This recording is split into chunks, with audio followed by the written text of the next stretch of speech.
I'm Rich Nickham, Education Services Manager for Preservation Parks, and welcome to spring and to Gallant Woods Preserve. I'm standing out here because these vernal pools come alive in the springtime with all sorts of critters. And today we're going to talk about the frogs and toads that you might find on your visit not only to Gallant Woods Preserve, but other areas around Delaware County. So vernal pools and wetlands are exceptionally important to amphibians like frogs, toads, and salamanders because these are the nurseries for those animals. The word amphibians means dual life. Many amphibians spend their time in the water and on land, and many of them spend their entire life in the water. But at some point in their life cycle, they have to come back to the water to lay their eggs. So these are examples of amphibian eggs. In particular, these are salamander eggs. But frog and toad eggs are very similar. When the frogs and toads come to the vernal pools or wetlands in the springtime, they are calling, like you can hear in the background here, the chorus frogs that are in the background, and they're looking for a mate. And once they find those mates, they will lay eggs, fertilize those eggs, and then you will find their remains as these jelly-filled egg masses throughout the wetlands. And in this particular egg mass, I can actually see the larvae starting to develop. So this is kind of exciting in that we can see the very starts of those little salamanders here in my hand. So the frogs and toads come to the wetlands and vernal pools in the springtime. They find a mate, they lay eggs, fertilize those eggs, and then they go off. They don't take care of their young like birds and mammals do. So once those young hatch out of those eggs, those tiny little amphibians are then left to fend for themselves, searching for food, fighting off predators, and many of them do not survive because they are so tiny. Many animals prey upon them. They're good food for other animals.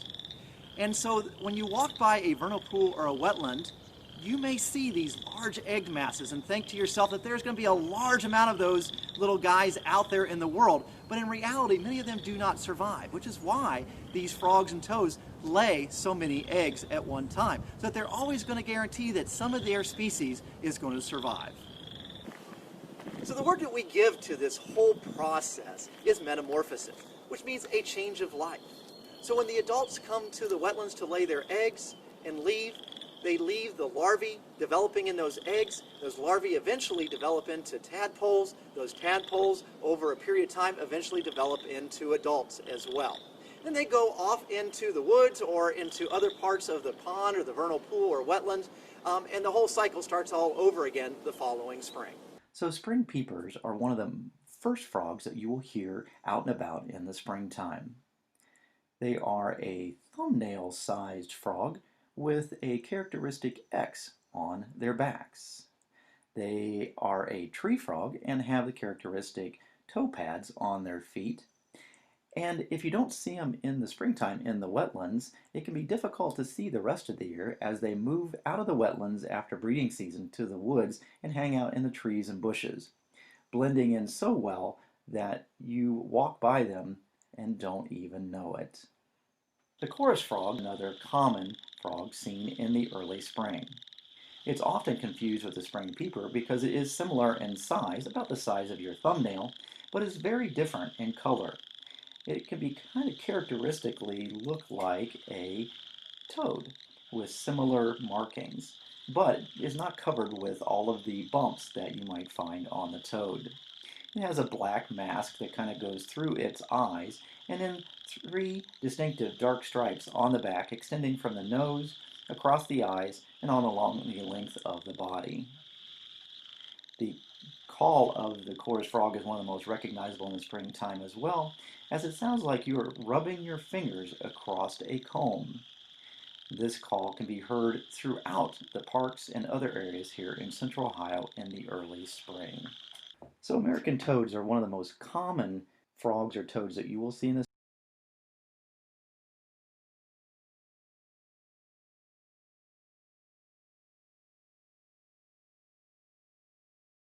thousands upon thousands of eggs. They are easily recognized by the trilling call that they make that can be heard throughout parks and even in your backyard in the early spring. They are also easily recognized. They are about 2 to 3.5 inches in size, and they are covered with little tiny bumps that many people think are warts. but these bumps help them camouflage themselves with the materials in the woods and prairies, and they can also be recognized by the two big bumps right behind their eyes. These two big bumps are glands that actually secrete a chemical that makes them taste bad. So when a predator picks them up and has them in their mouth, they get a taste of this chemical, and it will cause them, hopefully, to spit the toad out. And it offers them an additional form of protection. In the springtime, after the tadpoles have turned into adults, you can walk down the trails here at Gallant Woods Preserve or other parks and see little tiny toadlets by the hundreds hopping along the trails.